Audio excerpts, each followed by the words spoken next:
मैंने कॉन्ट्रैक्ट करना जरूरी है। अब कॉन्ट्रैक्ट किस चीज का, ये हर चीज का, तो मैंने हाँ। ये लिखत पढ़त ये मैंने जब काम करना शुरू किया हाँ।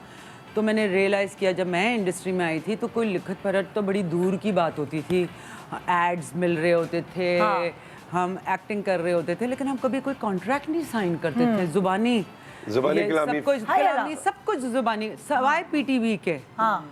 जो कि एक साइन कराता था जिसके आपको 1000 रुपए मिलते थे, उसके अलावा कोई कॉन्ट्रैक्ट नहीं कराता था। उस जमाने में एनटीएम था। अच्छा। और इस के प्राइवेट एक ही प्राइवेट चैनल था।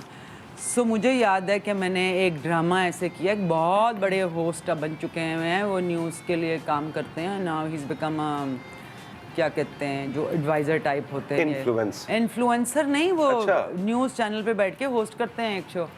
तो एनीवे वो प्रोड्यूसर थे। मैं समझ गया हूँ, लेकिन आगे मैं भी समझ गई हूँ। आगे बढ़े नाम अब नहीं लेती। तो उनके लिए मैंने एक ड्रामा किया, कवि साहब उसमें थे, फत रहीम थी। नहीं, मैंने कॉन्ट्रैक्ट साइन किया था, कभी उसके मुझे पैसे ही नहीं मिले, बिकॉज मैं नई आई थी। तो उससे मैंने सीखा और मैंने कहा नहीं, मैं कॉन्ट्रैक्ट करना। इसी तरह मेरे जब एड्स, कॉन्ट्रैक्ट, फिर बात आ गई शादी की। हम लोग, वो सबसे बड़ा कॉन्ट्रैक्ट होता है जो हम पढ़ते नहीं हैं, स्पेशली औरतें नहीं पढ़ती हैं, लड़कियां नहीं पढ़ती। निकाहनामा, because officially it is a contract. और अल्लाह मियां ने तो कुरान में भी लिखा है कि होती है, होनी चाहिए। और ये एवरी ईयर रिन्यू तो नहीं होना चाहिए ना? एवरी ईयर रिन्यू नहीं, लेकिन मैं तो कहती हूँ 10 साल का मंसूबा जरूर होना चाहिए। जैसे बचपन से हम लड़कियों को स्पेशली नहीं सिखाया जाता कि अपने आप को कैसे आप सेफ गार्ड करो, काम में या जिंदगी में बेसिकली। सो वो चीज़ बड़ी ज़रूरी है। देखिए हमारे दीन में भी तो है ना कि जब भी कोई मामलात करो और उसको लिख लो। कॉन्ट्रैक्ट क्या है कि लिख लो।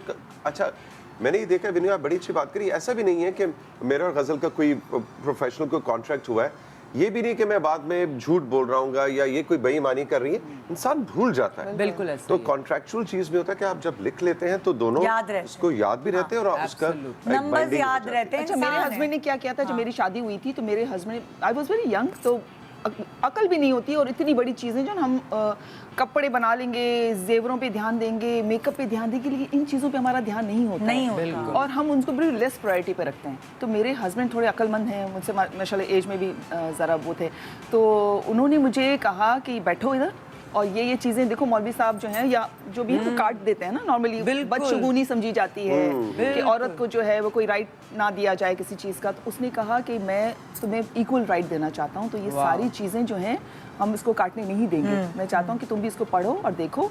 तो अल्हम्दुलिल्लाह वो अगर मुझे हेल्प नहीं करते, मुझे तो अकल नहीं थी, तो मैं सबको ये सजेस्ट करूँगी पेरेंट्स को कि शादी के मेकअप, जेवर, वेन्यू, मेन्यू, सब के अलावा ये चीज़ें बहुत इंपॉर्टेंट होती हैं और उसमें आप एक्स्ट्रा चीज़ें लिखवा सकते हैं। बिल्कुल लिखवा सकते हैं। जैसे जब मेरी शादी हुई थी तो मुझे नहीं पता थी ये चीज़ कि वो पूरा काट के मौलवी साहब बेचते हैं आपके पास निकालना। मेरी बहन जो मुझसे छोटी थी, उसकी शादी, थोड़ी सी समझदारी, वैसे ही बचपन से ही समझदार थी, उसने वापस भेजा, कह रही मुझे नया चाहिए। बिल्कुल। आप, मेरे अब्बू कह लेंगे क्या कर रही हो ये वो, तो कह लेंगे नहीं मेरा हक है ये मुझे, मेरे दीन ने हक दिया है। और निदा, हम कोई प्रॉपर्टी लेते हैं, हम कोई चीज़ ले रहे होते हैं तो हम उसको पढ़ते हैं, कहते हैं नहीं ये इसमें से चीज़ निकालें, इसमें ये क्लॉज डालें, इसमें ये करें। और अपनी जिंदगी का कॉन्ट्रैक्ट बिल्कुल, कैसे हो सकता है कि आप ना पढ़ो।